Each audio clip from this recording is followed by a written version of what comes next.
New York. If you can make it here, you can make it anywhere. Fire in my bones, in my soul, can't control. Reach higher, thank you Lord. Grab my soul, it's time to go. I put on truth and grace, like war paint, I proclaim I'm good on This all the is how we make it. Hello, everyone. It's me, Joe Simpelo, and for this episode, we will officially be calling this vlog "How We Make It." So, how we make it is focused on tattoo cover-ups, basically showing you guys how the cover-up process works, how to deal with a cover-up, how to work around the tattoo when you need a cover-up, and also the transition of from a bad tattoo to a tattoo that everyone would enjoy. So basically, that's how this show and what this show is all about. So that's one thing, and I will be showing three cover-ups for this week. So first tattoo I'm gonna feature is a cover-up that I did since 2016. So we've been doing quite some time on this tattoo. We have 5 sessions on it, but like specifically to the detail where we made sure that we get the old tattoo out and make it into something that it wouldn't be the person who's carrying it wouldn't be ashamed of. So it's really blackened out, and you'll see later. And also, I'm gonna feature 2 cover-ups that I did from this week. They're not bad tattoos, but they just grew out of it, and they just wanted like something new for them. So basically, that's the 2 other tattoos that I'm gonna feature also. And for my tattoo of the week, portrait piece. Hope you guys know by now that I love portraits, and I want to do more portraits in my time and career as a tattoo artist. But we'll get there eventually. And I'm glad that you guys are here watching this episode. I hope you do share, like, and subscribe if you haven't done already. And thank you guys for watching, and enjoy this episode.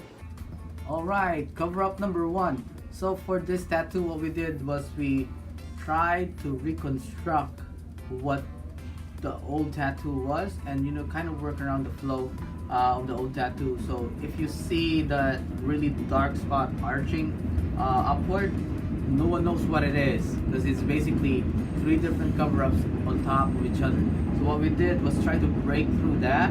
So we basically threw in a koi fish in that specific frame where people try to avoid. We threw a koi fish in there. So basically, we used the dark spots of the old tattoo and recreate a dark-looking koi fish, which is still visible at the heel point of the tattoo.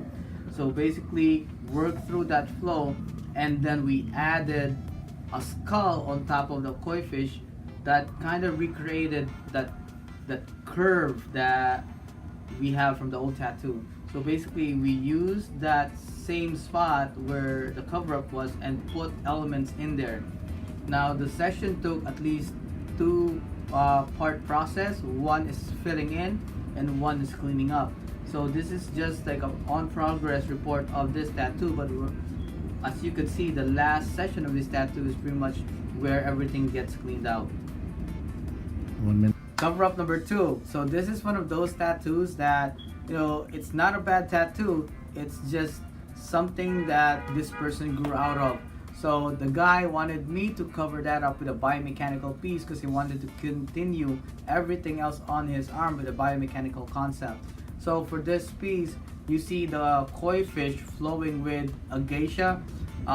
What we tried to do was just work around the geisha and just keep the geisha there, because it's, like I said, it's not really a bad tattoo, but we had to try to make sure that it still comes out a lot cleaner than what you would expect for a cover-up. So for this session, we tried to just completely fill in everything and make sure that we have like a solid looking blade for the biomechanic to start off from. For the third cover-up that I wanted to show you guys, again, it's not a bad tattoo, but they just decided to just cover it up because it wasn't them anymore.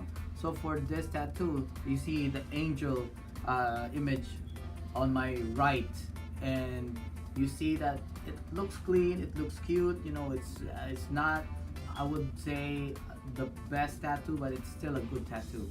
Uh, with this tattoo, we try to just work around the center space. So the design is actually some flowers, some peony flowers with a serpent surrounding it, and we try to make sure that we still keep as much of the skin tone working around the whole tattoo and not overdo the lightness of the flowers. So what we try to do is make sure that we get like as much gray toning and as much light tones working around instead of using like solid black spots to cover up the angel piece. So here you see how clean it looks, you see how it's super detailed, and at the same time no one thinks it's a cover up. Alright, for my tattoo of the week, portrait piece. So this was a portrait that I did just this week, and I like how it kind of works around just the skin tone. So basically it's very soft, it still has the texture in there. I love working with textures. I usually work with a lot of texture because I think the imperfections of the tattoo make up the realism part of it. So I'm dealing with a lot of like the soft shades, dark, and working with the dark tones with this tattoo.